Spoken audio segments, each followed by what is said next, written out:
Joining us tonight here on the Hill, throughout the hour, Democratic strategist, News Nation contributor Kurt Bardella, Republican strategist, News Nation contributor Denise Gitsham, former Obama policy advisor Lori Watkins, and the former principal deputy press secretary in the Trump administration, Hogan Gidley. Hello to you all. Nice to have you all in on this Monday, 22 days to go. Both of them are in Pennsylvania tonight. Donald Trump in the Philly burbs, she's out in the Bellwether County. What's the thinking here? It's almost like Pennsylvania is important. Yeah.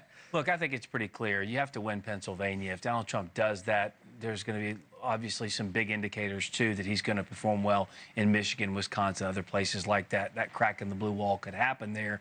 Donald Trump's spending a lot of time there. The trajectory of polling seems to be moving in Donald Trump's favor, in his direction. I know both campaigns' mentality at this point, from what I'm hearing, Kamala Harris's folks are a little bit worried. Donald Trump's folks are a little bit cautiously excited. Still a long time to go. So you're in Trump world, or hear from it, cautiously excited from the Trump folks? Yeah. With PA.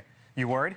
No, and I will tell you why. I've been to two of the counties that are in the congressman's district, Dauphin and Cumberland County. I've been to Steelton, I've been to Harrisburg, and I've been to Carlisle, Pennsylvania, and I have personally knocked on doors. And yes, I'll agree, the Army War College is there, that steel mill is there, which the Biden administration has given millions of dollars to, is going to reinvent that steel mill. They know that. They are excited about that.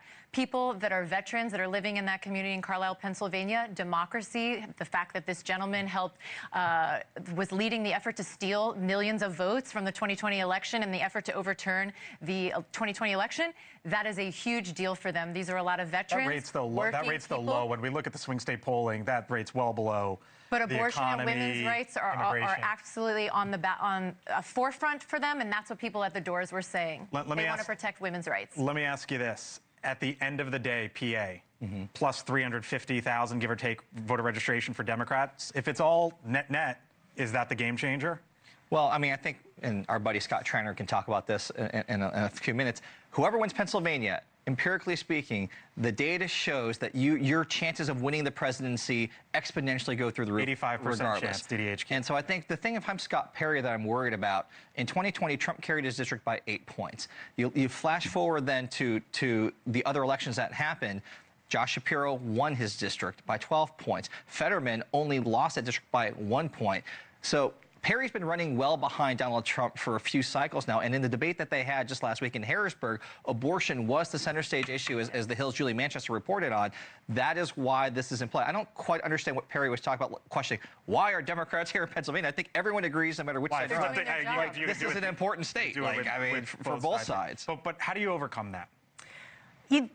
Donald Trump has to overcome that by speaking about the issues that all Americans, including Pennsylvanians, care about the most, which is the economy. It doesn't matter how many millions of dollars you pour into an industry, and by the way, that was under Biden, not Harris, because let's be clear, Biden still claims Pennsylvania as part of his story, and so Harris has a totally different story, and she has to convince them that she cares about them as someone who comes from the Bay Area and was raised totally different from them. Pennsylvanians care.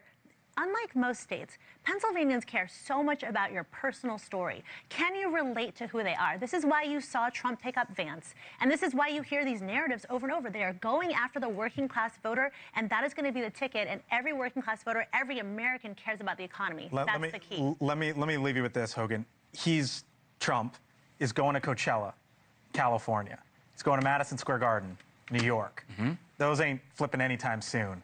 Why is he doing it? Because you're at the home stretch right now, and every single day and every single event matters. Sure. Well, remember, at this point in time, what Kamala Harris is doing is not just base maintenance. She's trying to prevent people from leaving. Right. She's having problems with gay people, with blacks, and with Hispanics, spending $500,000 in gay publications, trying to get those numbers up as well. Six-figure ad buys. Donald Trump also understands how important it's going to be to have the House and the Senate. And for whatever reason, oddly enough, we have the House and Senate in Republican hands because of the folks in California and New York. So when he's there, he's talking to those voters and trying to get them out as well. But you can't have them send you legislation if you don't win.